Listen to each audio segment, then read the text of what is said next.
Everyone, welcome to our YouTube channel सर्वजीएस सब। आज की इस वीडियो में हम शुरू कर रहे हैं टीचिंग एप्टीट्यूड। ये हम 60 एमसीक्यू देखेंगे। देखिए हम ये एमआरएस के लिए देख रहे हैं क्योंकि इसमें आ रहा है हमारे पूरे 60 नंबर।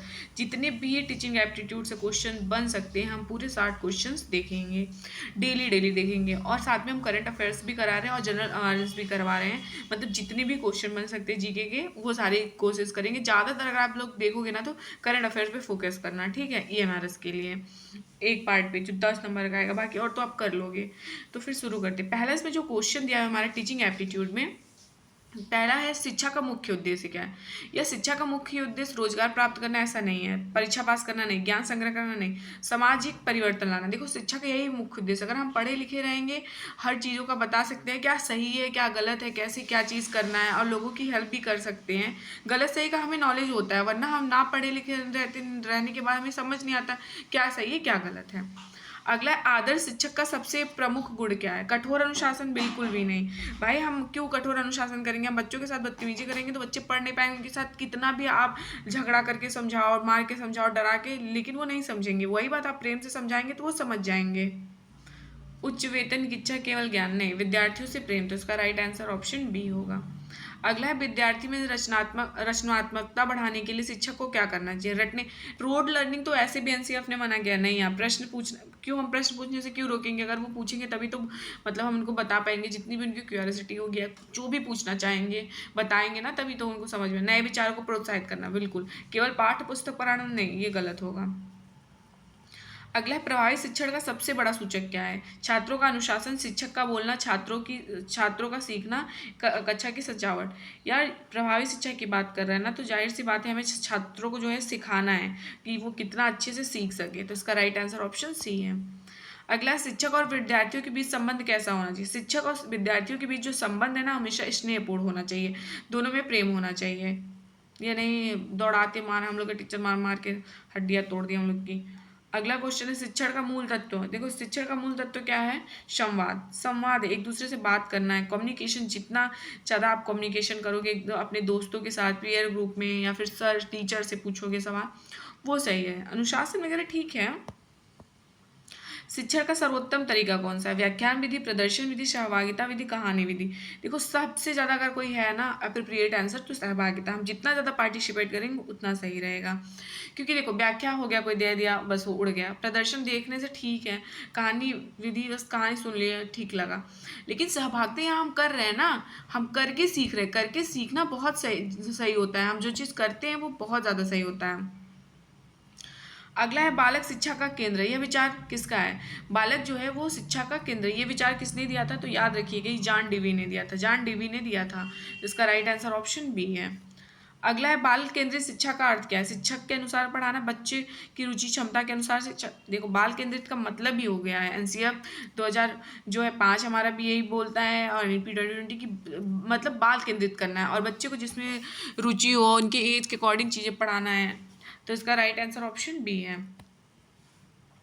अनुशासन का सर्वोत्तम तरीका क्या है। देखो अनुशासन का जो सर्वोत्तम तरीका है ना, आत्म अनुशासन विकसित करना है। क्या, आत्म अनुशासन विकसित करना है। इसका राइट आंसर ऑप्शन सी है। अगला है, शिक्षक को विद्यार्थी में क्या विकसित करना चाहिए। शिक्षक जो होते हैं उनको विद्यार्थियों में क्या विकसित करना चाहिए। तो ये याद रखिएगा, स्वतंत्र सोच। मतलब आप अपनी सोच के साथ स्वतंत्र सोच, आप जो सोच सकते हैं कोई भी पढ़ाई के बारे में। अच्छा शिक्षक हमेशा कठोर होता है, भय पैदा करता है, बिल्कुल नहीं। विद्यार्थियों को हमेशा प्रेरित करता है, मोटिवेट करता है। शिक्षा का सर्वोत्तम माध्यम क्या, अनुभव, पुस्तकें, परीक्षा, व्याख्यान। देखो शिक्षा की बात कर रहा है, अनुभव हम जितना करेंगे करके सीखेंगे वो ज़्यादा सही है। अगला है हमारा, शिक्षण की सफलता पर किस किस पर निर्भर करती है। जो शिक्षण की सफलता है वो शिक्षक की योग्यता पर, विद्यार्थियों की संख्या पर, विद्यालय की इमारत और पाठ्य पुस्तक पर। ये उस जो है ना, ये याद रखिएगा, ये हमेशा किस पे रहता है। ये होता है हमारा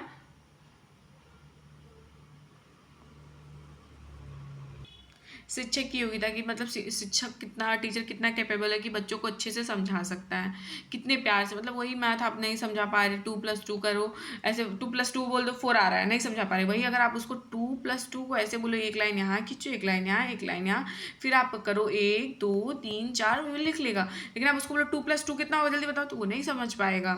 या फिर आप करके दिखाओ, ऐसे नहीं कर पाएगा। प्रेरणा का क्या अर्थ है, यानी मोटिवेशन का क्या अर्थ है? विद्यार्थियों को दंड देना, बिल्कुल है। विद्यार्थियों को कार्य करने के लिए प्रेरित करना, बिल्कुल। इसका राइट आंसर ऑप्शन बी है। अगला क्वेश्चन है शिक्षण में फीडबैक का क्या अर्थ है? शिक्षण का मूल्यांकन, विद्यार्थी की प्रक्रिया, परीक्षा का परिणाम, माता पिता की राय। तो ये जो है ना, विद्यार्थियों की प्रतिक्रिया देखा जाता है कि इन लोगों ने क्या किया है, फिर फीडबैक दिया जाता है। निम्न में कौन शिक्षण का भाग लेंगे? लक्ष्य निर्धारण, प्रस्तुतिकरण, अवलोकन, पुरस्कार वितरण। तो याद रखिएगा, ये जो है ना पुरस्कार वितरण नहीं है। लक्ष्य निर्धारण है, प्रस्तुतिकरण है, अवलोकन है। एक प्रभावी शिक्षक छात्रों को समझाने की कोशिश करता है, बिल्कुल। सिर्फ केवल नहीं, हमेशा समझाने, एक तरीके से नहीं समझ में आए, जैसे भी मैंने आपको प्लस माइनस का एग्जाम्पल दिया उस तरह से। अगला, शिक्षा का अंतिम उद्देश्य क्या है? तो जीवन का सर्वांगीण विकास। जीवन का हमारे पूरे सर्वांगीण विकास हो और हमारे अगल बगल या हमसे जुड़े जो भी लोग होते हैं उनका हम विकास कर सकें। लर्निंग बाय डूइंग का सिद्धांत किसने दिया था? तो याद रखिएगा, लर्निंग बाय डूइंग ये जॉन डीवी ने दी थी, बहुत बार पूछ चुका है। Learning by doing John Dewey ने दिया था। इसका राइट आंसर ऑप्शन नहीं है। शिक्षक को कक्षा में क्या भूमिका निभानी चाहिए? तो याद रखिएगा, ये हमेशा मार्गदर्शक के रूप में है, मतलब आप बच्चों को गाइड करो, बाकी सब कुछ बच्चों को करने दो। इसका राइट आंसर ऑप्शन बी है। अगला है विद्यार्थी में नैतिक मूल्यों को कैसे विकसित किया जा सकता है? दंड देकर, व्यवहार द्वारा, उदाहरण प्रस्तुत करके, पाठ पुस्तक याद कराकर, प्रस्तुत नहीं। ये ऑप्शन बी हमारा जो है वो सही है, ठीक है। व्यवहार द्वारा मतलब कि आप इनको बताओ कि बेटा ऐसे करो, ऐसे करना है, ये सही है, ठीक है। और या फिर कोई बहुत महानुभाव का एग्जाम्पल दे दो। शिक्षा में मूल्यांकन का क्या उद्देश्य है? शिक्षा में जो मूल्यांकन है उसका क्या, सुधार के लिए प्रेरित करना, मतलब कि प्रतिक्रिया देना कि आप ऐसे करो, ऐसे करो, आप हम कितने अच्छे से पढ़ा सकते हैं बच्चों को, वो चीज़ें हैं। अगला है शिक्षक का प्राथमिक कार्य क्या है? शिक्षक का जो प्राथमिक कार्य ना, पढ़ना और विद्यार्थियों का विकास करना है। शिक्षा में आईसीटी का प्रयोग किसके लिए होता है? मनोरंजन के लिए, सूचना और तकनीक के लिए, अनुशासन के लिए और दंड के लिए। तो सूचना और तकनीक के लिए होता है आईसीटी का प्रयोग। सबसे अच्छा शिक्षण वातावरण कैसा होता है? सबसे अच्छा जो होता है वो कैसा? तनावपूर्ण, भयपूर्ण, मित्रवत और खुला, बिल्कुल। शिक्षक को कम देखो, शिक्षक को कमजोर विद्यार्थी के प्रति उपेक्षा करनी चाहिए? नहीं, बिल्कुल। डांटना चाहिए? नहीं। हंसी नहीं, विशेष ध्यान देना चाहिए कि उनको कैसे समझ में आए, कैसे पढ़ाया जाए। अगला है सीखने की प्रक्रिया किस पर निर्भर करती है? केवल शिक्षक पर? केवल शिक्षक और विद्यार्थी दोनों पे करती है कि टीचर कैसे सिखा रहा है और बच्चा कैसा सीख रहा है। बच्चे को नहीं समझ में आ रहा है तो हमें अच्छे से पढ़ाना है। पाठ योजना, लेसन बनाना क्यों? समय बचाने के लिए? बिल्कुल नहीं। औपचारिकता के लिए? नहीं। दिखावे के लिए? नहीं। व्यवस्थित शिक्षण के लिए कि हाँ हमें कैसे, पहले क्या करना है, पहले अपना इंट्रोडक्शन देना है, फिर लेक्चर देना है, फिर बच्चों से लिखवाना है, इस तरह। अगला, शिक्षक की सफलता किससे मापी जाती है? शिक्षक की जो सफलता है वो हम किससे मापते हैं? तो याद रखिएगा, हम मापते हैं परीक्षा परिणाम से, वेतन से, उपस्थिति से, विद्यार्थी और व्यवहार, ठीक है, उनके विद्यार्थियों के व्यवहार और ज्ञान से कि टीचर क्या सिखा रहा है बच्चे को, कैसे, ठीक है। शिक्षा में मूल्यांकन, एवोल्यूशन का क्या मत? दोष निकालना, सुधार लाना, नकल रोकना और डांटना। सुधार लाना है, ठीक है, सुधार लाना। इसका राइट आंसर होगा ऑप्शन बी। अगला हमारा है ब्लूम टेक्सोनॉमी, संबंधित है सीखने के उद्देश्य। ब्लूम टेक्सोनॉमी हमेशा सीखने के उद्देश्यों पे आधारित है। ब्लूम का जो दिया है ब्लूम ने टेक्सोनॉमी। शिक्षण प्रक्रिया का पहला चरण क्या है? उद्देश्य निर्धारण। उद्देश्य निर्धारण होना चाहिए ना कि हमें क्या करना है, क्या पढ़ाना है, कैसा टॉपिक, क्या चीज़। अगला है प्रभावी शिक्षण में कौन सी विधि सबसे बेहतर मानी जाती है? प्रभावी शिक्षण में देखो सबसे ज़्यादा जो बेहतर मानी जाती है ना, संवादात्मक, मतलब हम कितना ज़्यादा एक दूसरे से बात करते हैं। अच्छा शिक्षक कैसा? प्रेरणादायक, सख्त, डरावना? भाई नहीं भाई, प्रेरणादायक होना चाहिए। विद्यार्थियों में आत्मविश्वास बढ़ाने के लिए शिक्षक को क्या करना चाहिए? विद्यार्थी जो होते हैं उनमें आत्मविश्वास अगर जैसे बढ़ाना है तो वो शिक्षक क्या करे? प्रेरणा दे उनको, या फिर आलोचना करे, या फिर डांटे, या फिर प्रोत्साहन देना, या फिर दंड देना, या नज़रअंदाज करना। तो उनको प्रोत्साहन देना है। क्या कुछ अगर मान लो बच्चा को क लिखना सिखाया तो बच्चे ने क लिख दिया तो वाह, मतलब ऐसे ही खराब ही लिख दिया ऐसे, तो बोले जा रहे हैं वाह कितना बढ़िया लिखा है। अगला हमारा 37 नंबर का, शिक्षा किसकी प्रक्रिया है? केवल सीखने की, मानव विकास की, परीक्षा की, परिणाम की? मतलब शिक्षा किसकी प्रक्रिया है? केवल सीखने की नहीं, मानव विकास की है यार। प्रभावी शिक्षण के लिए सबसे आवश्यक तथ्य क्या है? प्रभावी शिक्षक के लिए जो सबसे आवश्यक तथ्य है ना, वो है प्रेरणा। शिक्षण का आधार, शिक्षक का अनुभव, विद्यार्थी की आवश्यकता, पुस्तकें, शिक्षा। विद्यार्थी की आवश्यकता होती है कि विद्यार्थियों को क्या हम सिखा सके, कैसे सिखा सके, उनको क्या सीखना है, उनको किस में कमी महसूस हो रही है, कौन सा बच्चा किस में असहज महसूस हो रहा है, नहीं पढ़ पा रहा है, नहीं कर पा रहा है। Child is the father of the man, ये किसका कथन है, मोस्ट इंपॉर्टेंट, तो वर्ड्स वर्थ, ये वर्ड्स वर्थ का याद रखिएगा, child is the father of the man, ठीक है, child is the father of the man, ये किसने कहा था, वर्ड्स वर्थ ने कहा था। पियाजे ने क्या दिया था, कौन सा सिद्धांत, संज्ञानात्मक सिद्धांत दिया था। सामाजिक सांस्कृतिक का सिद्धांत वाग्योस्की ने दिया था। जॉन डीवी के बारे में भी आपको हम बता ही दिए हैं। शिक्षा का सर्वश्रेष्ठ साधन क्या, अनुभव, अनुशासन, परीक्षा, प्रतियोगिता। जो सबसे मतलब कि अगर सबसे अच्छा पूछा जाए तो क्या कर, अनुभव, बच्चों को लर्निंग बाय डूइंग, देखो कौन दिया था, ये हमारे जॉन डीवी ने। बच्चे करके सीखेंगे तो अनुभव उनको होगा, अच्छे से करेंगे। अगला, एक अच्छे शिक्षक को कक्षा में क्या नहीं करना चाहिए, टीचर की बात हो रही है। विद्यार्थियों को डांटना, सभी को बराबर अवसर देना, मित्रवत रहना, छात्रों के प्रति प्रेरित करना। अब देखो हम ये तो सभी को बराबर देना, मित्रवत ये करना, छात्रों के प्रति प्रेरित करना, विद्यार्थियों को डांटना, क्या मतलब ये चीज़ जो है ना भाई, इसमें पूछा हुआ है क्या करना है, सभी को बराबर अवसर बिल्कुल ये देना है, मित्रवत रहना है, टीचर्स को हमेशा बच्चों के साथ फ्रेंड्स जैसे व्यवहार करना है। और हाँ, सेकंड थिंग कि उसको डांट के भी रखना है, उस तरह से नहीं, मतलब अच्छे से समझा के, लेकिन इसमें जो है ना वो विद्यार्थियों को डांटना, हम लोग तो मारपीट तो खूब खाए हैं। अगला है विद्यार्थियों के सीखने की गति, सबकी समान होती है, अलग अलग होती, यार सबकी अलग अलग होती, सब एक जैसे नहीं होती, हमारी 5 उंगलियां बराबर नहीं है, कोई बड़ी, कोई छोटी, कोई मोटी, कोई नाटी, इस तरह की है। अगला है रचनात्मक बच्चे, अनुशासनहीन होते, मौलिक सोच रखते, पढ़ाई में कमजोर, अनुशासन प्रिय नहीं, नहीं भाई मौलिक सोच रखते हैं वो लोग। शिक्षक को प्रश्न पूछने के लिए विद्यार्थियों को क्या करना चाहिए, प्रोत्साहित हमेशा करना चाहिए, डांटना नहीं चाहिए। शिक्षा में आईसीटी का प्रयोग किसके लिए लाभदायक है, केवल विद्यार्थियों के लिए, केवल शिक्षक के लिए, क्योंकि दोनों के लिए आवश्यक है।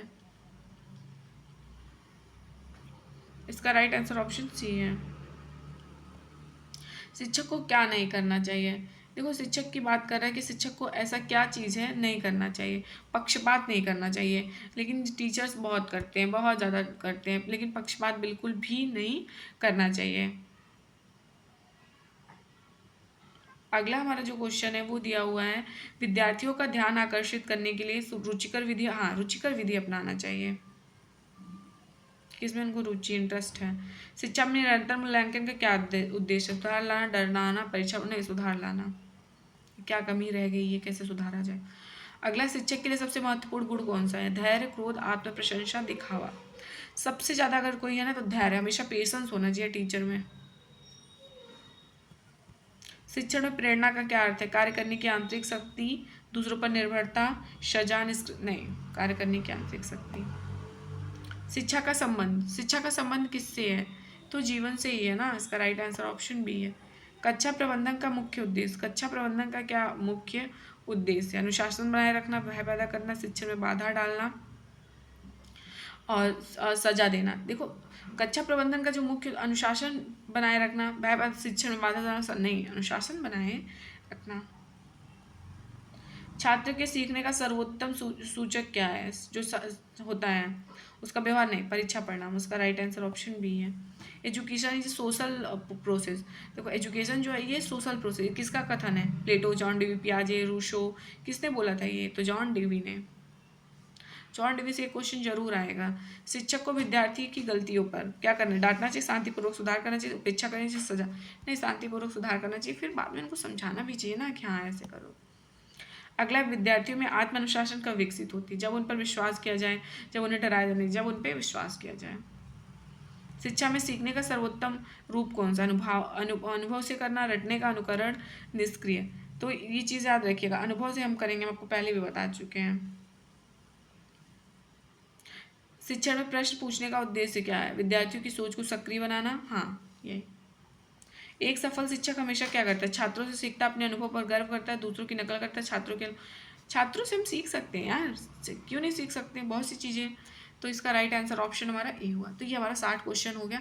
आपको क्वेश्चन का सेट कैसा लगा आप लोग बताइएगा, उसके बाद हम यूथ पब्लिकेशन की बुक या फिर और कोई बुक से आपको क्वेश्चंस कराएंगे, बाकी सारा क्वेश्चन मैं आपको कराऊंगी। तो प्लीज़ आप लोग वीडियो को लाइक करिएगा और वीडियो को अपने दोस्तों के साथ ज़रूर शेयर कर दीजिएगा, चैनल को सब्सक्राइब करिएगा। Thank you.